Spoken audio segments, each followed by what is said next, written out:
Good morning. Welcome to Sacred Enzyme. I'm Stacy. I hope you're doing well today. I'm freezing this morning. You'll have to excuse my house coat. I practically live in this thing. I want to share an article that I ran across when I was looking more into this Rh negative blood stuff. So this is an article that was written in The Guardian on Monday, August 21st, 2017, and it's called Ambrosia, the Startup Harvesting the Blood of the Young. The notion has been parodied on TV, but a real company is offering transfusions of plasma from teenagers to reinvigorate older people. At $8,000, it's a bit of a bloodsucker.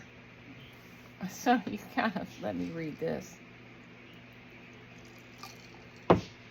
What we now call intergenerational fairness has suffered a lot lately, and it's not about to be improved by the news that the baby boomers are sucking the blood of the young. Although in fairness, they are only after the plasma.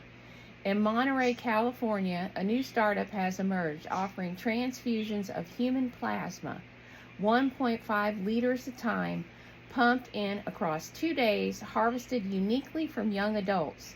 Ambrosia, the vampiric startup concerned, is run by a 32-year-old doctor called Jesse Karmazin, who bills $8,000 a pop for participation in what he has dubbed a study. So far, he has 600 clients with a median age of 60. The blood's collected from local blood banks, then separated and combined. It takes multiple donors to make one package. It's no coincidence his scheme is based near San Francisco. The idea has become faddish in tech circles. Now, if you remember, there's videos online of celebrities getting IVs. Okay, and I have heard that adrenochrome is extremely addictive drug. You know, I was doing research on the different wars and how their location corresponds to the planetary Stargate system. And I ran across some of this testing that they were, this biological testing that they were doing on these groups that in Korea, they were dropping insects with biological weapons on them. They were dropping dust, they were dropping animals that were carrying biological weapons. So what were these? Were these parasites? I mean, what were they? This is interesting. And, you know, I mean, the stuff that has been going on is crazy. But one of the other things is that they were trying all these experimental drugs because the Chinese had a way of getting all the GIs to just spill their guts, and they were using some kind of drugs. So they started testing drugs themselves, and so they one of the ones that they were talking about was adrenochrome. They said it in this documentary, and I think that I put it on my playlist. It's under the tab videos highly recommended, because I'll tell you what, that'll blow your freaking mind. I mean, if you think that our government is not capable of this stuff, man, you are living in a bubble. So listen to this. But I have heard that adrenochrome is the most addictive drug that's ever been created in history. That at one time, and they become an addict. It's extremely addictive. So, okay, so it says that it's no coincidence that it's in a place in San Francisco, and they had this 2/3 of more than 65 participants who signed up for this trial are men. Mike Judge, Silicon Valley sitcom, recently parodied the notion with architect guru Gavin Belson relying on a blood boy following him around to donate pints of sticky red at inopportune moments. Is that not sickening? A blood boy? And did I mention that it's more than 80,000 kids that are missing through the border. It's 325,000 or 235,000. I think it's 325. It was 4 times the amount. So yeah, there's 300,000 missing kids. And I was like, that is disturbing beyond belief.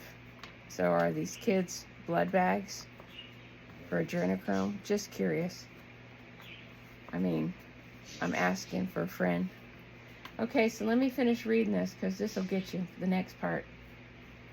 That fictionalized account may well be based on the real-life adventures of Peter Thiel, the PayPal founder, who has expressed interest in having transfusions. Gawker even reported he was spending $40,000 a quarter on regular transfusions from 18-year-olds.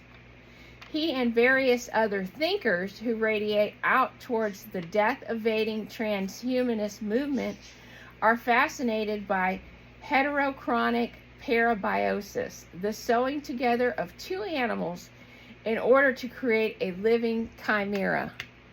Does this sound like we're going back in some time here in our galactic origins when we had all of these centaurs and Bigfoots and all of these things that were created with chimeras, putting genetic materials together and splicing things?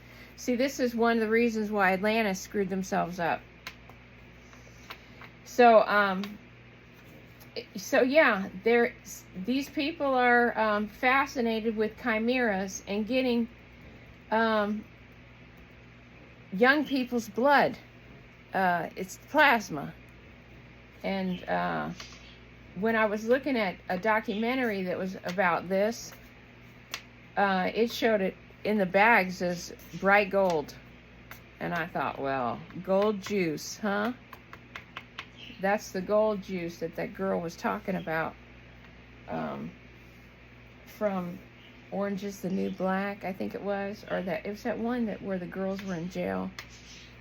That girl, she said that she was offered the gold juice and she didn't want it. So, I mean, it just talks about, and you know, it goes on to talk about how this guy supposedly says that he's doing studies for Alzheimer's research and cancer research. So maybe he is. But, you know, as usual, there's always people that are going to take it to the next level. You know what I mean? But, I mean, it sounds like this type of thing is just opening a door to bring in people getting juiced. Seriously. Man, I'll tell you what. Got to be careful with this RH blood type. We're going to be getting juiced. Hell. Anyway, I'm just kidding.